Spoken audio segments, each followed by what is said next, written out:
Hi everyone, welcome back to Discover and Learn. The best way to start speaking in English is small talks or short conversations. These are a gateway to English fluency and confidence. Trust me on this. And I'm going to tell you how.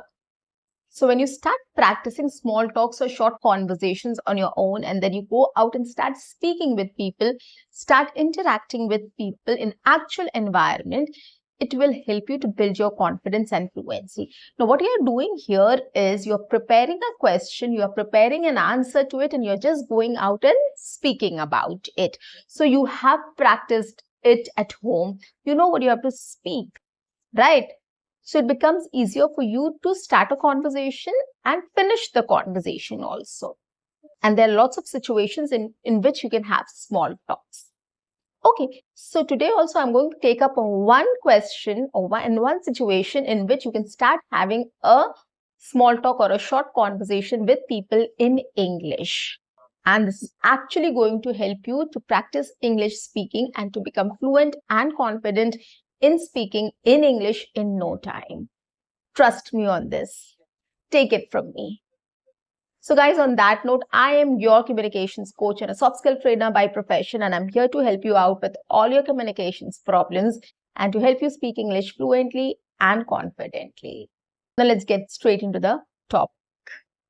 Yesterday, I spoke about a situation where I was in a wedding and I met a lot of family, friends and relatives there, and what kind of conversation I had there, right? Today, I'm going to take up the same setup like, any family function you are in, any festival in which, your friends and family have gathered and you get time to speak to people and you're just getting time to meet and greet people, right? There are lots of people there. You can't start speaking to somebody endlessly or for hours, right? Because there are lots of people you have to meet and greet.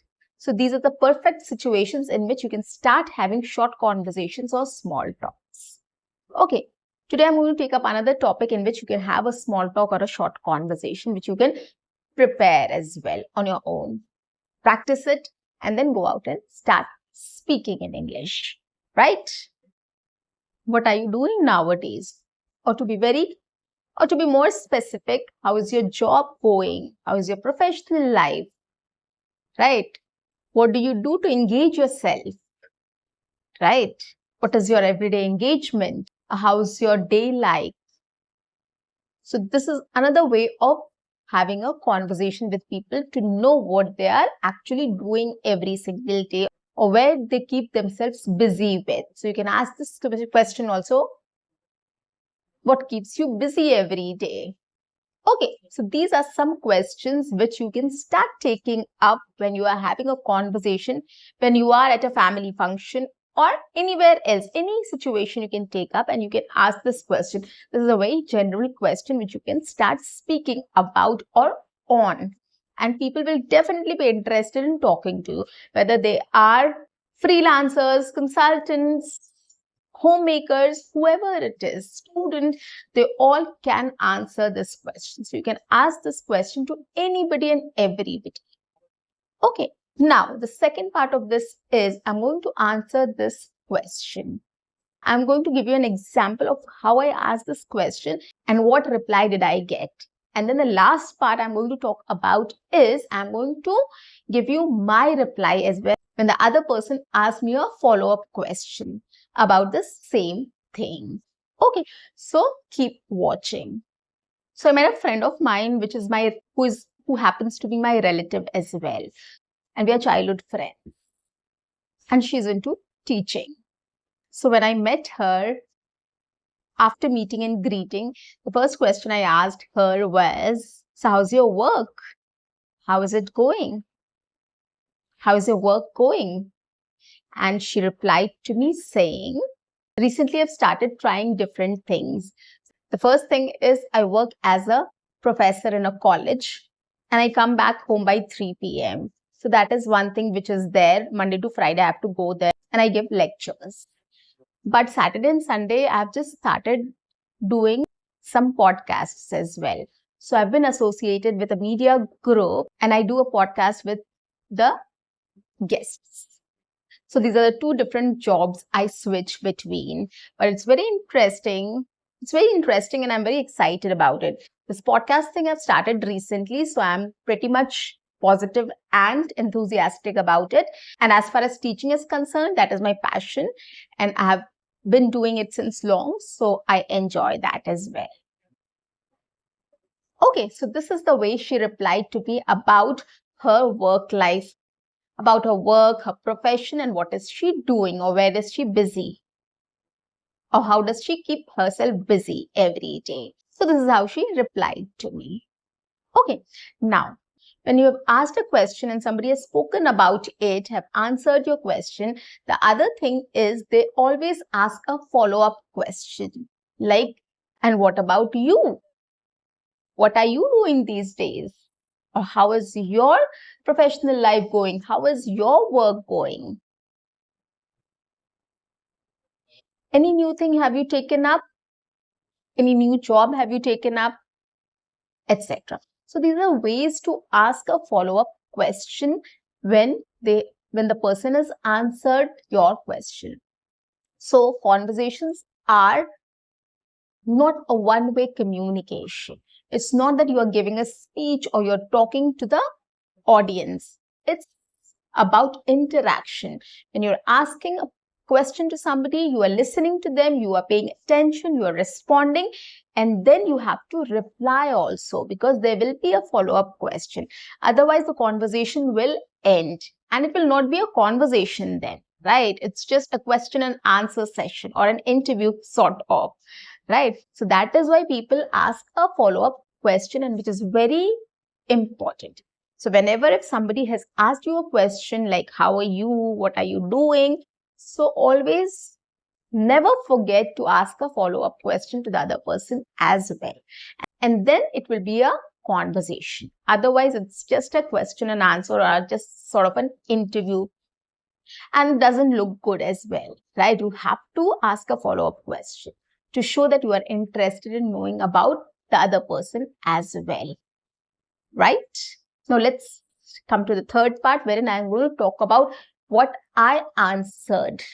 I was asked a follow-up question. So after she spoke about her job, the other thing she asked me was, and how is your job going? And then I replied to her saying, well, as you know, along with my job, I've started something of my own too. And trust me on this, having something of your own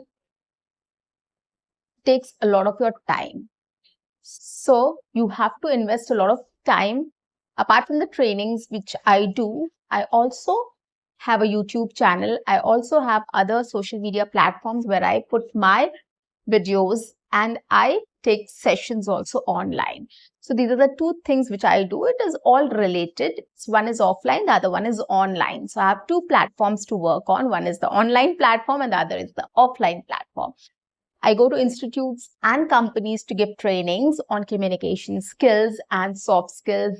And I have other platforms on social media online where I help people to speak English fluently and confidently, or how to improve their communication skills and talk about personality development as well. So these are the engagements or commitments which I have towards my job or work.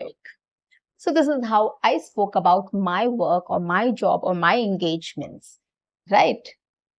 So this is another important question which you can start preparing. Whatever you do, if you're a student, if you are a professional, if you're a homemaker, if you are a businessman or a businesswoman or anything else, whatever skill you have, whatever you do every day, you just have to collect all the thoughts and organize it in 4 to 5 sentences, not more than that.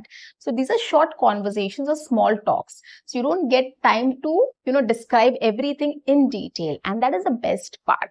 So you can just give an overall view about anything. So 4 to 5 sentences is more than enough for you to start speaking about it. So prepare this question, prepare an answer to it, and start asking to people.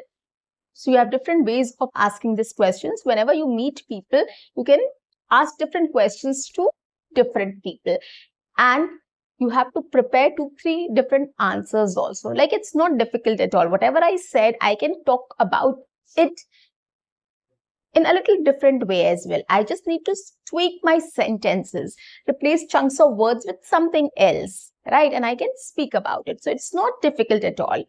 Give it a try, prepare a script, talk about it in 2-3 different ways, and then go out and start speaking to people about it. Trust me on this, guys. This is the easiest way to gain fluency and confidence in speaking in English. There's no other shortcut. Start doing it. If you do it for 30 days, definitely you are going to catch up on your English fluency and confidence. So guys, if you like my videos, definitely subscribe it, like and share my videos. Do write your comments in the comment section, and do not forget to press the notification icon so that you get all my videos on time, free of cost, and access to all the amazing content on this channel. What you have to do is stay tuned, stay connected, and watch my entire video to master this skill. See you. Bye-bye. Take care.